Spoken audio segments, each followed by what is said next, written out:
it's funny money, this stuff. It's not, there's nothing behind it.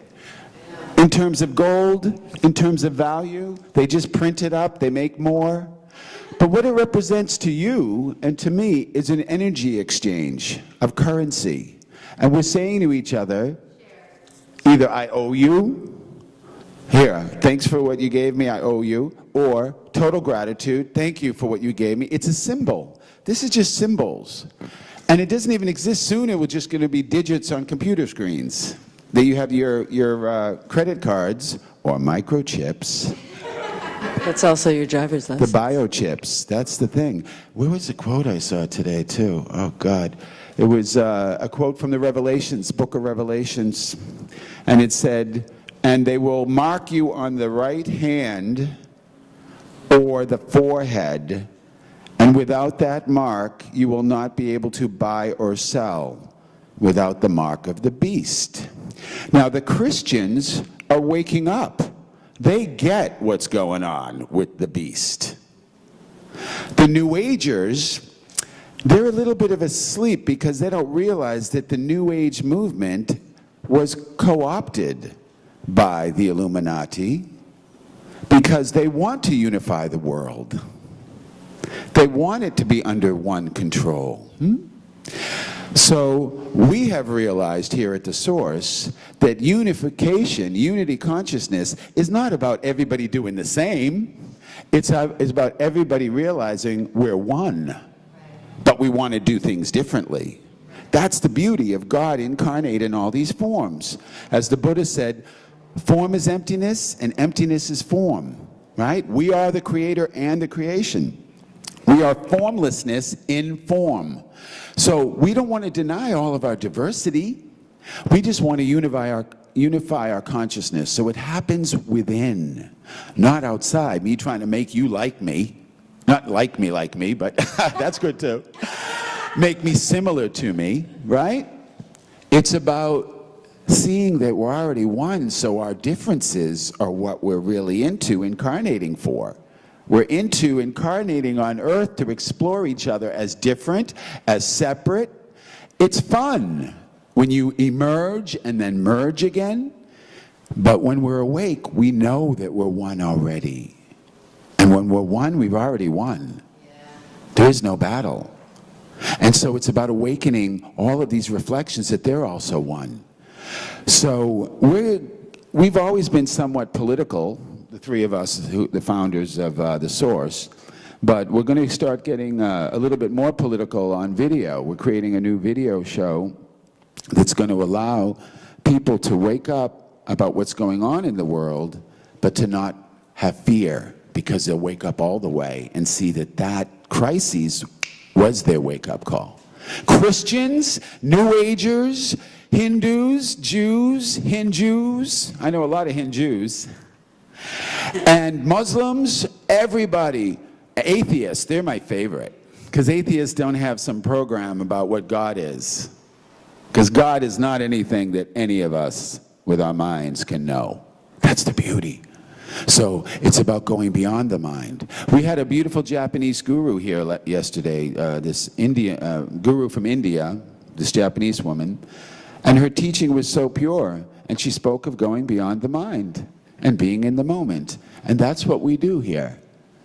We allow ourselves to realize that we are not our minds, we are not these bodies, but yet we've incarnated as consciousness during this time that we believe is to bring this planet into harmony, into balance.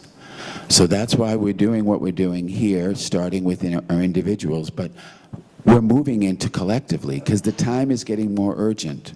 So I really urge each and every one of you to go forth into the world and wake up your friends and family.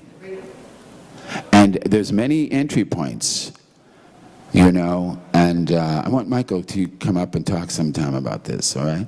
Because watching YouTube, right, you wanted to do a film series, right?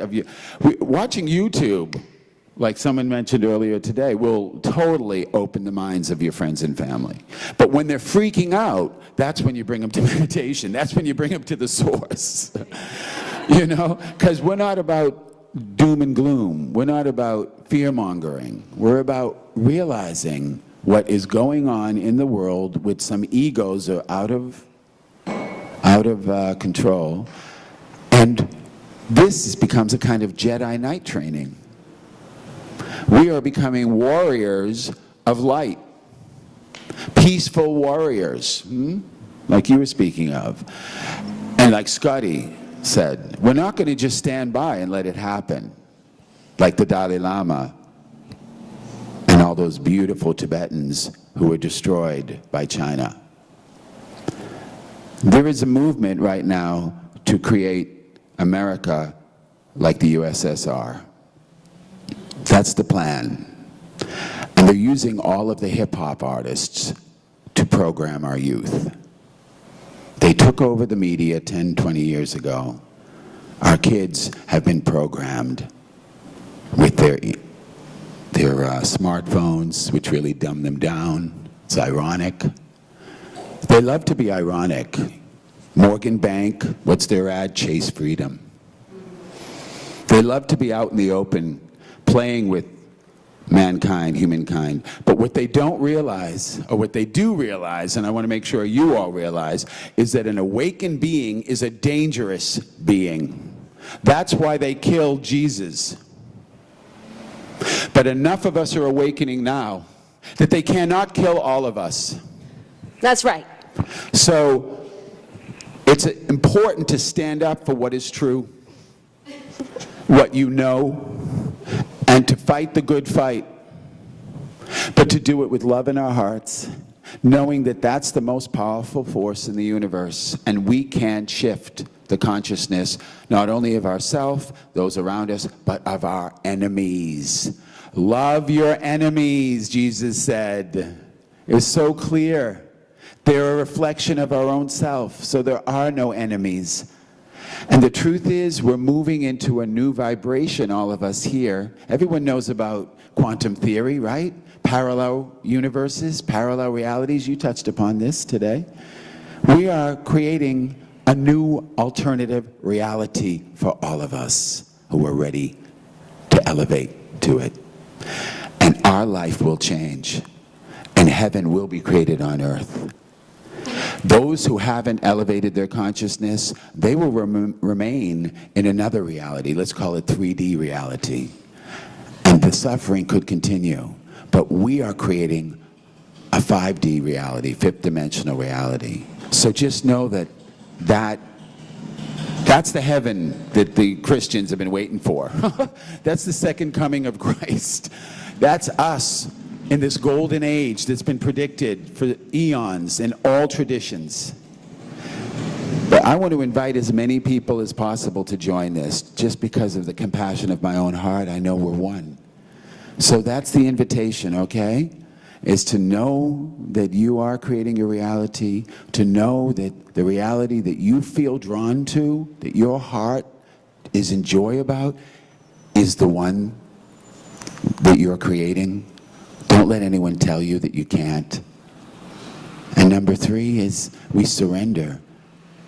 We surrender to the perfection of now. And we see the reality. It becomes so. Not through will, but through surrender. Surrendering and being humble, because in humble there's the most immense strength, right? Because anything that's not humble is of the ego, and the ego is actually weak. The dark ones are actually weak. They're a shadow. They're afraid of us. You can't control someone who's fully connected to their divine light, their higher consciousness. And it's because we are raising our frequency to a higher dimension. They literally don't even see us, so we're able to create heaven on earth where they're not even around. We're making this up as we go along. It sounds far out, but our imagination is what's bringing it into being. And our fears and our focus are what maintain its reality, its illusory reality. And our imaginations, the reason they're creating it is because our imaginations are beyond our mind. Our mind will only regurgitate the same past over and over. But when we get really quiet and really still, go into altered consciousness, even through medicine, some people are doing as part of their exploration, you are opening up the other 98% of your brain that you don't usually use. You're stepping outside of the box of what you're programming has told you is possible and not possible, right? And that's what awakening is. It's transcending our programming. And nowadays, these powers that be, they've programmed very specifically for people to give away their freedom easily. Nobody's even fighting for it. So that's part of the awakening, is say, claim your freedom first in the liberation that the Buddha pointed to from your own mind, and then watch the outer world shift and stand up for that reality. Don't let others tell you it's not true. This isn't the way the world is. You're a dreamer. You're idealistic. You're new age. You're this, that. Don't pick up their stories. That's their world. Let them suffer. We don't have to anymore. That's the celebration. Everybody ready to give up suffering? Who's ready to give up suffering? Great. We're going to go through a little bit of a Jedi Knight training here with the chakras and the toning to just release anything that's left over before we finish our ceremony today, so that when you go out into the world, you will be charged up with this freedom, with this vibration, okay?